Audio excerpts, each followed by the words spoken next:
Hello, everyone. This is Tom Fox. I'd like to welcome you to the FCPA Compliance Report. The FCPA Compliance Report is the only weekly podcast on the FCPA compliance and ethics. In it, I bring you some of the top commentators and thought leaders in compliance and ethics. And we have a robust conversation on a topic which will interest you. The FCPA Compliance Report is produced by the Compliance Podcast Network and is a proud member of C-Suite Radio. Today I have with me Justin Muscolino. Justin is with GRC Solution, and he's the head of North America Compliance Training Operations for the company. We take a look at training, culture, and how compliance training can improve culture through the use of technology and benchmark training, which is not only targeted, but provides for tests and measurements to determine training effectiveness. It's a fascinating exploration of a question that has bedeviled many compliance practitioners going forward. I know you will enjoy it. Hello, everyone. This is Tom Fox, back for another episode. Today I have with me Justin Muscolino. He is the head of North American training for GRC Solutions. So, Justin, first of all, welcome and thank you for taking the time to visit with me today. Oh, my pleasure, Tom. Thanks for the invite. I really appreciate it. Justin, I was wondering if you could tell us a little bit about your journey to compliance and GRC Solutions. Well, it's funny. I didn't start in training. I actually started my career trying to find my way in corporate environment. I worked a multitude of positions, and then eventually I found my love in training. I couldn't believe it. I felt kind of like an athlete. I get paid to do something I really enjoy. So, over my career in corporate, I worked for mostly larger institutions, financial institutions, and I ran compliance training functions at a domestic and global level. And I also got the opportunity to work for a regulator at a period of time where I used to teach examiners how to do their jobs. So just continue on. Yep. I'll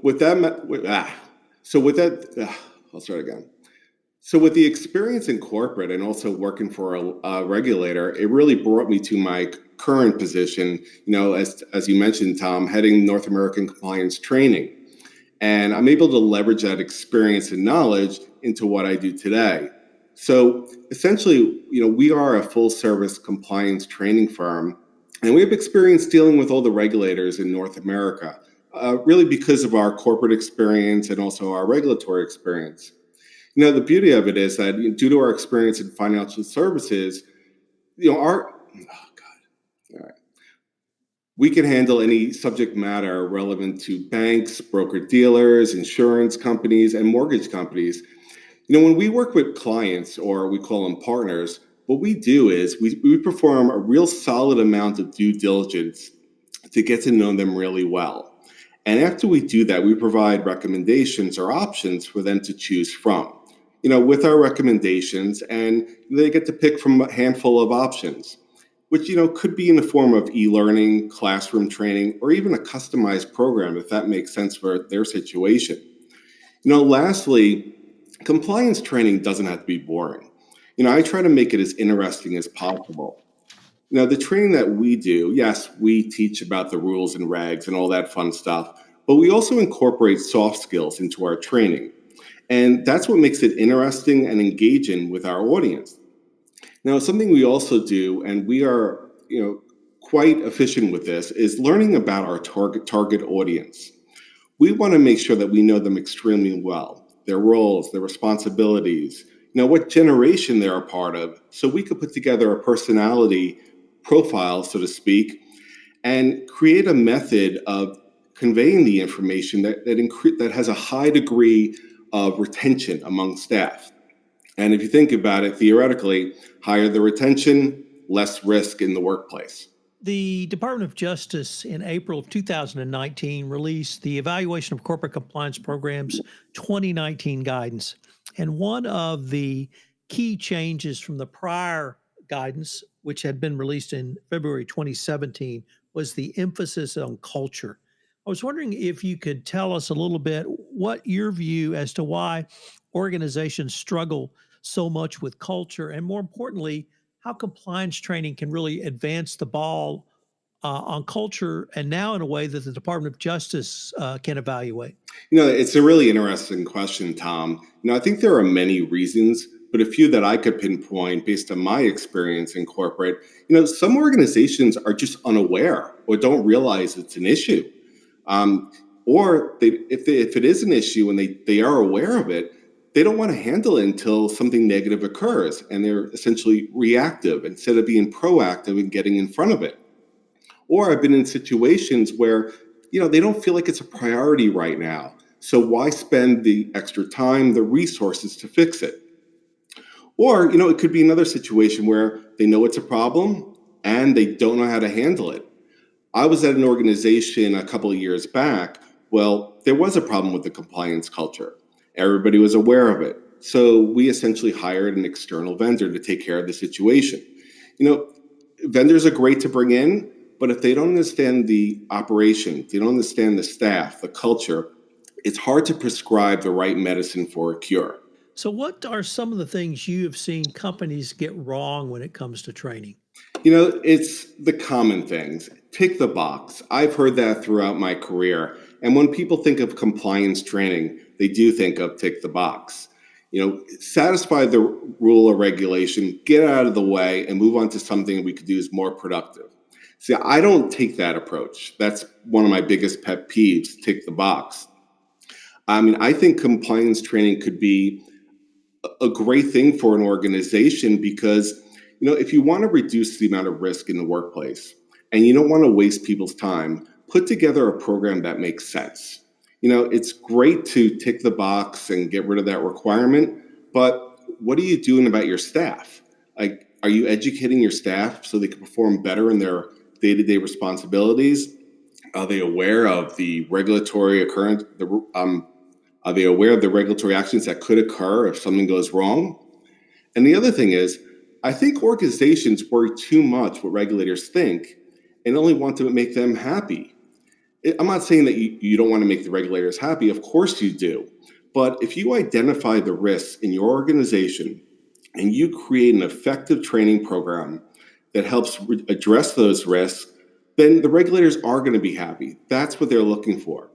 I worked for a regulator for a period of time, and what regulators want to know are how are you addressing the risks and what risks are you addressing?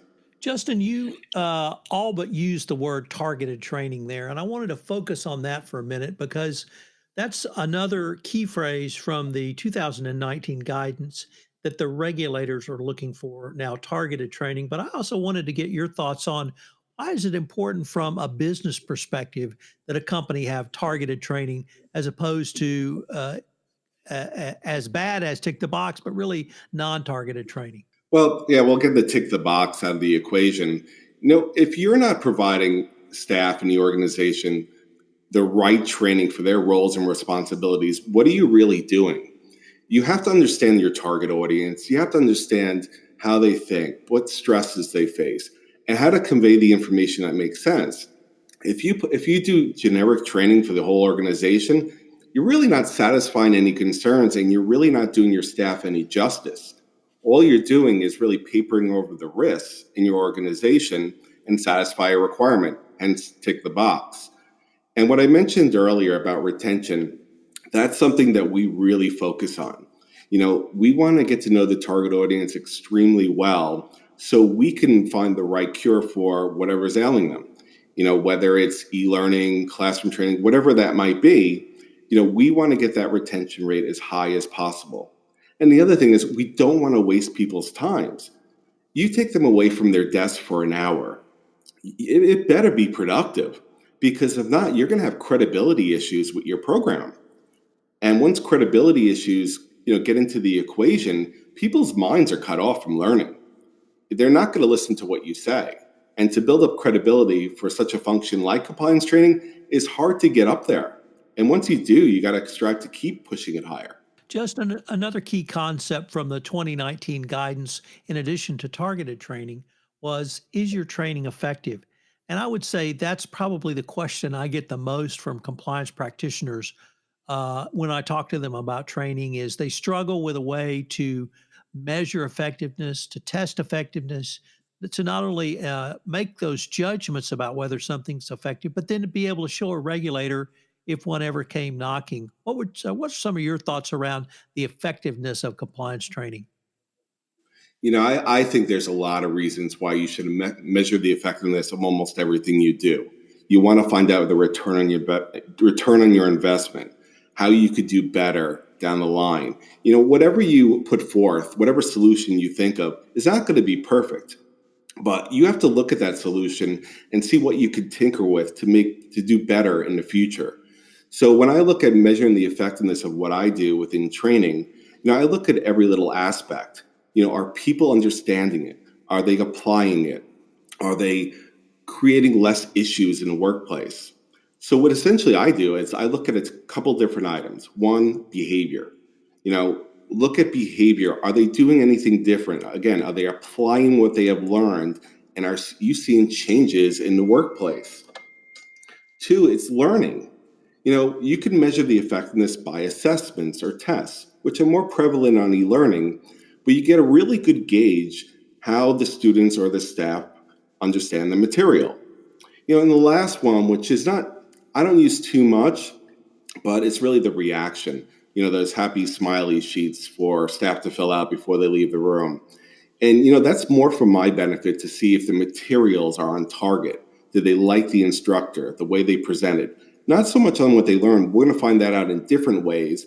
But if I have to redo the materials or convey them a different way, I want to find out more about that so I can make the improvements down the line, not just for myself, but for the organization, and also explain to regulators when they come in, this is the process that we went about. This is how we're making improvements. We have a very structured approach, and it's working, and here are the results. Justin, you have a wealth of resources on your website, and we're going to link to the company's website in the show notes. But one of the blog posts that intrigued me looked at training compliance professionals to improve their culture. And I was wondering if first of all, do you call that training the trainer? And if not, no matter what you call it, how do you really think through that issue? So, what's really interesting, Tom, is that there are direct links from compliance to the business, and those are compliance officers. Compliance officers work directly with the different businesses of a financial organization, and they typically have really solid relationships with those businesses. Also, there is an element of trust there since they are advising and helping in a regulatory capacity. So if you think about it, who can help spread the message for an improved compliance culture besides management, the CCO, and it was myself at times, the training lead? That would be compliance officers. So years ago, I did a needs analysis based on observations, conversations with people throughout the organization to see if I could put together a program that could enhance their capabilities and could help the organization shift the compliance culture.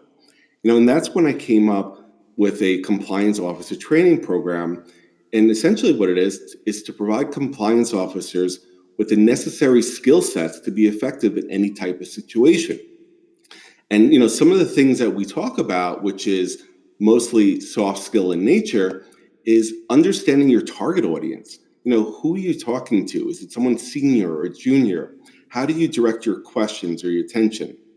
Two is, how do adults learn? If you're talking to them about a rule or reg, how are they going to take it in? You should understand how adults learn. The other one is, being the center of attention. Being effective in any type of circumstance, whether it be a presentation, a meeting, how to deal with real life situations and, how to deal with difficult situations. And the last two is, running effective meetings. I don't know about you, but I've been in meetings where a lot of questions don't go answered and you're asked to come back. And that's one of the most frustrating things in the world. So what I essentially teach is a nice structure where you can take care of all your action items, all your questions in a single setting and have that mental structure together, even if they're planned or ad hoc. And lastly, the big thing is, creating appropriate materials. If you're the speaker or you're presenting information, you want to be the center of attention. You want everyone's eyes on you. So you want to create materials that are effective, but don't take away from your color commentary. And, with those soft skill elements or courses that we put together, that made up the compliance training program that I've been running for institutions for years now. Justin, we're near the end of our time, but there's one thing that has really intrigued me about some of your remarks in this interview and the way, or rather, how the Department of Justice has re-emphasized the nature of culture in the 2019 guidance released back in April. And I just wanted to ask you, as maybe a closing question, do you have any general advice for companies trying to get the right culture for their organizations? Yeah, call me. No, but seriously, I'm always available for any advice, recommendations, or suggestions. But what you really need to do is you need to do a needs analysis, determine if there are any issues. And if there are, figure out a remediation plan to take care of those issues. Regardless of what it is, have a pinpoint plan over a course of a period of time to transition from its current state to where you want it to be in the future. Nothing's perfect. You have to continually improve everything, every walk of life as you go forward. But you really need to look at your organization as a whole and see where you want to be and how do you get there. Justin, if any of our listeners wanted to follow up with you directly or find out more about GRC Solutions, how would they do so? Well, they could either email me at justin.muscolino@grcsolutions.co, or they can also visit our website. It's grcsolutions.co. Justin, I wanted to thank you for taking the time to visit with me. I think this is something that I hope we can continue the conversation on going forward. Thank you very much, Tom. I appreciate the time today. Hello, everyone. This is Tom Fox again. I'd like to thank you for listening to this episode of the FCPA Compliance Report. If you have any questions, you can email me at tfox@tfoxlaw.com. You can email Justin at justinmuscolino@grcsolutions.co. I hope you'll join us again next week for another episode of the FCPA Compliance Report. The FCPA Compliance Report is a part of C-Suite Radio and is produced by the Compliance Podcast Network.